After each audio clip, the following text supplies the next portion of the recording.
ये happy home multi channel का प्रसारण है सीधे आपके सामने। Focus Hindustan Mumbai news channel पर आप सभी का स्वागत। मैं हूं माजिद सिद्दीकी। दुआ सलाम आदाब, जय भीम। हक और हकीकत को बताने वाले खामोश बैठे हैं, सच बोलने वाले पर इल्ज़ाम। आने वाला वक्त ही बताएगा। वीडियो को आखिर तक देखिए। सबसे पहले फोकस हिंदुस्तान को सब्सक्राइब करें, लाइक करें, शेयर करें और अपने कमेंट जरूर भेजें। समाज को जगाने के लिए आपकी ज़रूरत है। मैं फिर आऊँगा ताज़ा खबरों को लेकर। माजिद सिद्दीकी, जय हिंद।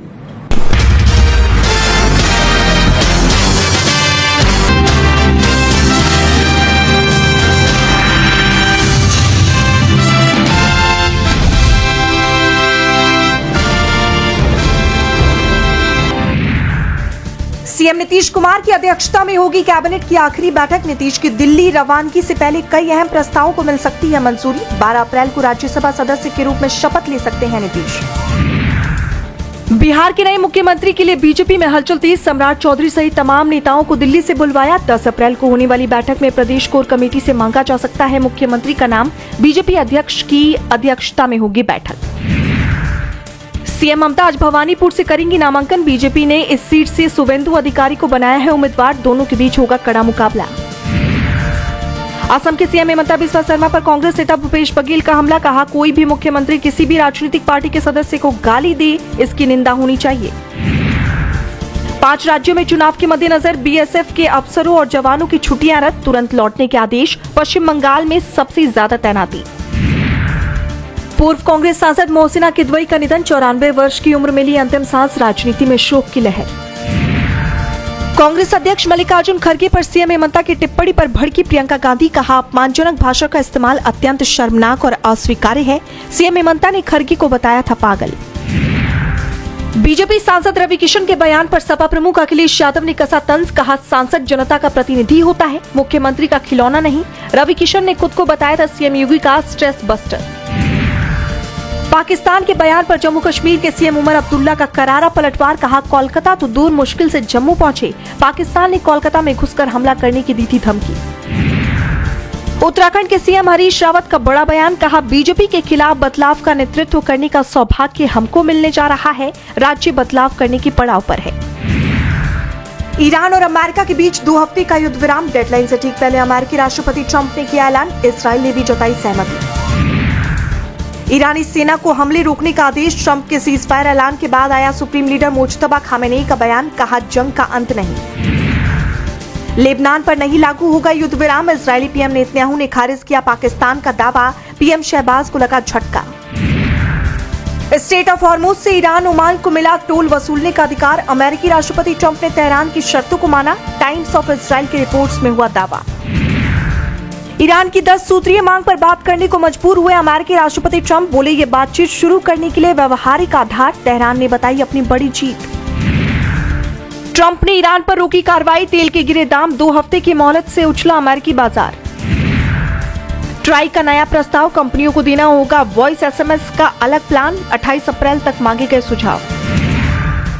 सेबी ने कंपनियों को दी बड़ी राहत। आईपीओ मंजूरी की वैधता बढ़ी। एमपीएस नियमों को मिली ढील। आईडीबीआई के विनिवेश पर सरकार की ओर से आया बड़ा अपडेट। भारत की जीडीपी वृद्धि दर 6.2% रहने का अनुमान। अडानी की अमेरिकी फेडरल कोर्ट से अपील। एसईसी के खिलाफ चल रहे मुकदमे को खारिज करने के लिए दायर की याचिका। आज 8 अप्रैल 1857 की क्रांति के वीर सपूत मंगल पांडेय जी के शहीद दिवस पर हम सब उन्हें शत शत नमन करते हैं। आपकी कुर्बानी ने आजादी की पहली चिंगारी जलाई। हम सब देशवासियों को आप पर गर्व है। जय हिंद, जय भारत। याद आए हमारी तो रोना नहीं, तुमको आजादी का रंग लगा के चले, तुमको आजादी का रंग लगा के चले।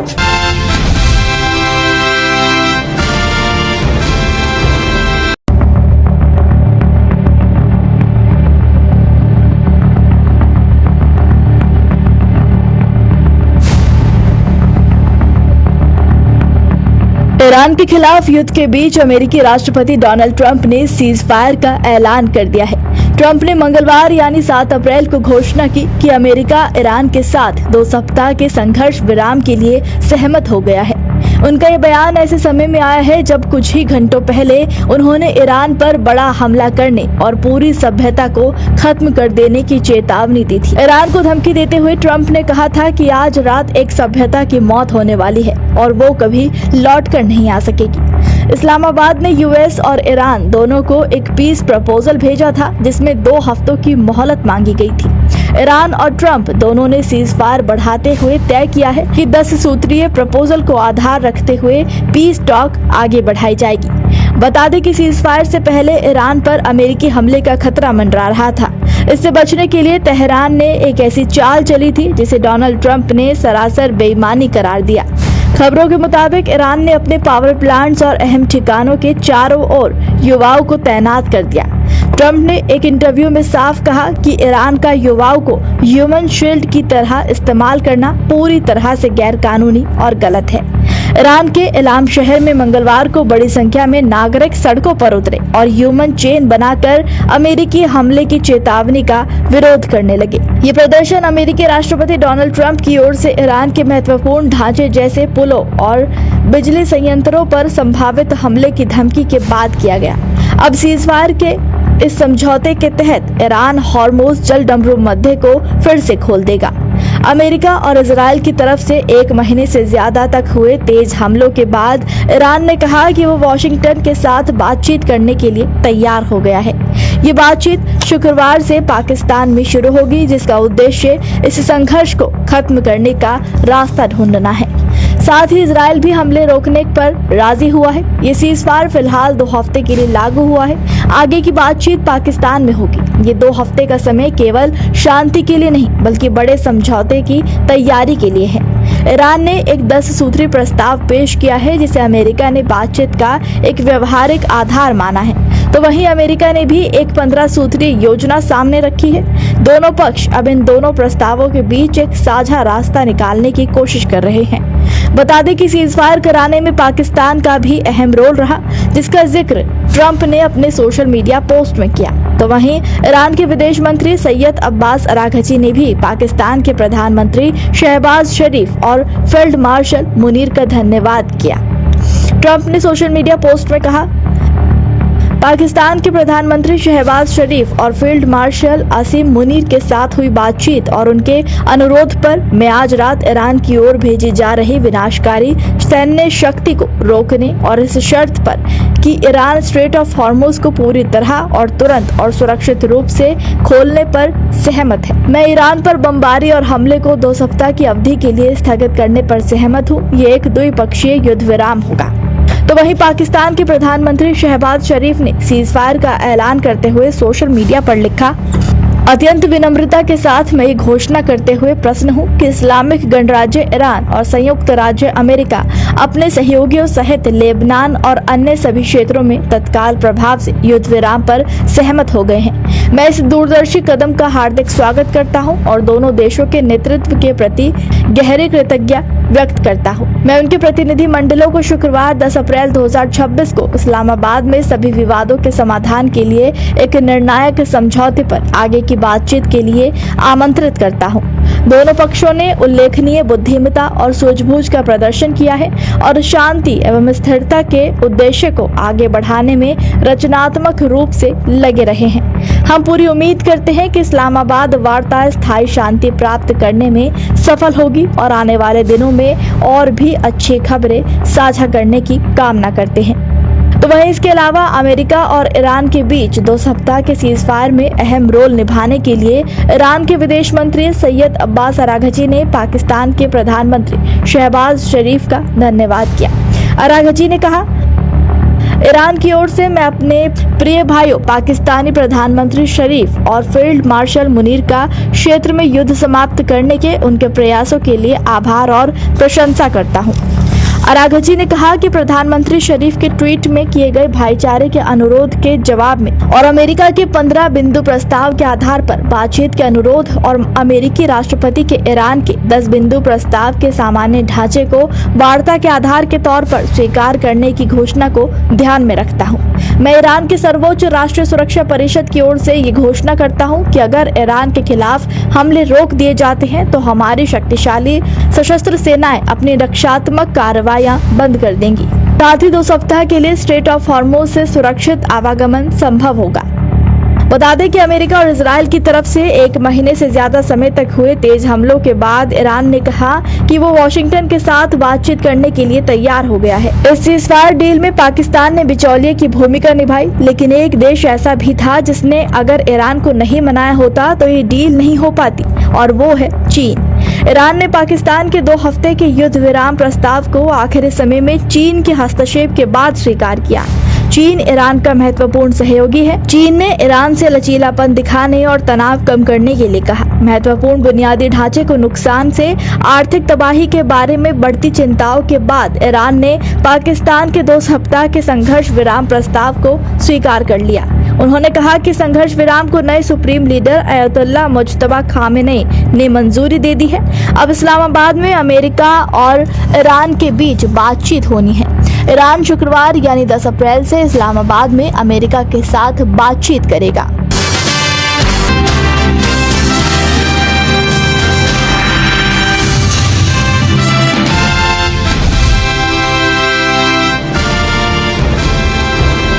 केरल के सबरीमाला मंदिर में महिलाओं के प्रवेश को लेकर सालों से चला आ रहा विवाद अब एक निर्णायक मोड़ पर पहुंच गया है। भारत के मुख्य न्यायाधीश सूर्यकांत ने इस संवेदनशील मामले में दाखिल पुनर्विचार याचिकाओं की सुनवाई के लिए 9 जजों की संविधान पीठ का गठन किया है। इस पीठ ने अपनी नियमित सुनवाई शुरू की, जिस दौरान न्यायमूर्ति बीवी नागरत्ना ने सबरीमाला मंदिर को लेकर कहा, किसी महिला को महीने के 3 दिन अछूत माना जा सकता है और चौथे दिन उसे इस श्रेणी से बाहर रखा जाए। ऐसा कानून या न्यायिक दृष्टिकोण संवैधानिक रूप से सही नहीं है। अगर कोई सामाजिक बुराई है जिसे धार्मिक प्रथा का नाम दे दिया गया हो, तो अदालत उनके बीच फर्क कर सकती है कि वो एक सामाजिक बुराई है या कोई अनिवार्य धार्मिक प्रथा है। इस पर केंद्र सरकार ने कहा कि संवैधानिक दृष्टि से इसका जवाब ये होगा कि इसका समाधान अनुच्छेद 25(2)(b) में है, यानी संसद इस पर कानून बना सकती है। बता दें कि ये टिप्पणी न्यायमूर्ति नागरत्ना ने तब की जब भारत के सॉलिसिटर जनरल तुषार मेहता ने 2018 के सबरीमाला फैसले में किए गए उस कथन की आलोचना की, जिसमें 10 से 50 वर्ष की आयु की महिलाओं को मंदिर में प्रवेश से रोकना अछूतता का रूप बताया गया था। इस केस में सुनवाई के दौरान एसजी मेहता ने दलीलें दी कि सबरीमाला मामले में गलत फैसला दिया गया था और उसे एक गलत कानून घोषित किया जाना चाहिए। कोर्ट को सीमित दखल देना चाहिए। हर धार्मिक प्रथा में कोर्ट का हस्तक्षेप सही नहीं है। आवश्यक धार्मिक प्रथा का सम्मान, अगर कोई प्रथा धर्म का मूल हिस्सा है तो उसे बचाया जाना चाहिए। सभी धर्मों पर समान सिद्धांत लागू हो, सिर्फ एक मंदिर पर नहीं बल्कि सभी धर्मों के मामले पर समान दृष्टिकोण जरूरी है। मौलिक अधिकार और धार्मिक स्वतंत्रता के बीच संतुलन बनाया जाए। सुप्रीम कोर्ट की 9 जजों की संविधान पीठ ने सबरीमाला मामले में पक्षकारों के वकील से कहा है कि उन निर्धारित समय सीमा का सख्ती से पालन करें। पीठ ने साफ किया कि और भी कई संवेदनशील मामले लंबित हैं, इसलिए अतिरिक्त समय नहीं दिया जाएगा। पीठ ने यह निर्देश सुनवाई के दौरान दिया और सभी पक्षों को समयबद्ध तरीके से अपने तर्क और दस्तावेज पेश करने का आदेश दिया। इससे यह संकेत मिलता है कि कोर्ट इस मामले में तेजी से फैसला सुनाने के लिए प्रतिबद्ध है।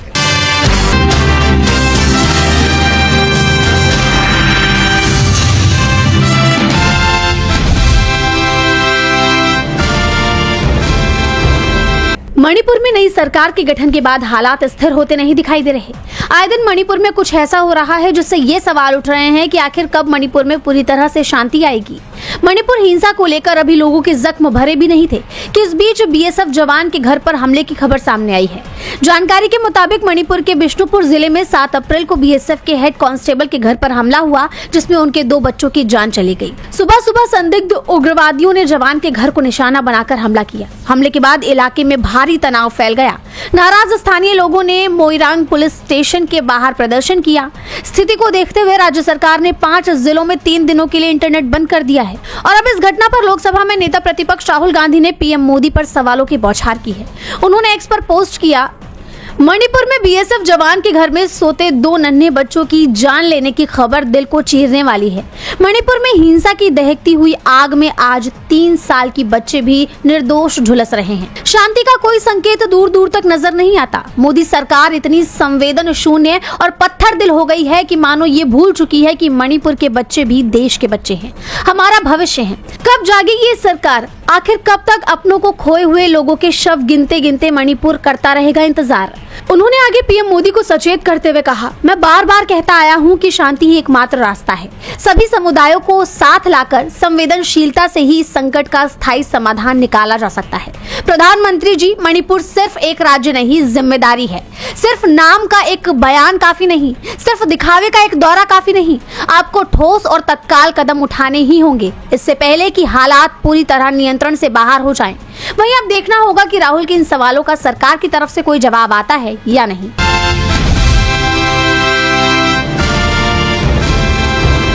अभी ऑपरेशन सिंदूर मुकम्मल हुए साल भी नहीं हुआ।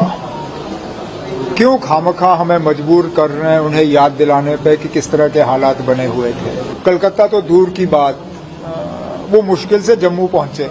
कलकत्ता पहुंचने का ख्वाब जो है मुझे लगता है उनको भूल जाना चाहिए। उनकी बेहतरी इसी में है कि किसी न किसी तरह वो रिश्तों को सुधारने की कोशिश करें। हमारे जम्मू कश्मीर पुलिस ने जो है एक बड़ा टेरर मॉड्यूल को बस्ट करा है, जिसमें 5 टेररिस्ट जो है उन्हें अरेस्ट किया गया है, 2 पाकिस्तानी हैं। सो ये कितनी बड़ी जम्मू कश्मीर पुलिस की अच्छा हुआ कि बस्ट हुआ, लेकिन उसके साथ साथ फिर सवाल ये उठता है कि आए कहां से, क्यों आए? क्योंकि बार बार हमें कहा जाता है कि आतंकवाद खत्म हो चुका है, अब इसका कोई नामो निशान नहीं रहा, लेकिन फिर ऐसे मॉड्यूल बस्ट हो जाते हैं और बाहर से आए हुए मिलिटेंट जो हैं वो पाए जाते हैं। तो कहीं ना कहीं हमें अपनी निगरानी जो है उसको और तेज करनी होगी और कोशिश करनी होगी कि जो भी लूप होल्स हैं, जो गैप्स हैं, वो फिल हों। पश्चिम एशिया में जो युद्ध चल रहा है उसके चलते पाकिस्तान ने भारत को थ्रेटन करा है कि कोलकाता में या दिल्ली में जैसे हमले करेंगे जो उनके मिनिस्टर हैं। अभी ऑपरेशन सिंदूर मुकम्मल हुए साल भी नहीं हुआ। क्यों खामखा हमें मजबूर कर रहे हैं उन्हें याद दिलाने पे कि किस तरह के हालात बने हुए थे। कलकत्ता तो दूर की बात, वो मुश्किल से जम्मू पहुंचे। जम्मू में भी उन्होंने कोई खास नुकसान किया नहीं, मुल्क के राजधानी तक पहुंच नहीं पाए। कलकत्ता पहुंचने का ख्वाब जो है मुझे लगता है उनको भूल जाना चाहिए। उनकी बेहतरी इसी में है कि किसी न किसी तरह वो रिश्तों को सुधारने की कोशिश करें, बजाय ये कि वो रिश्तों को और बिगाड़ें। क्योंकि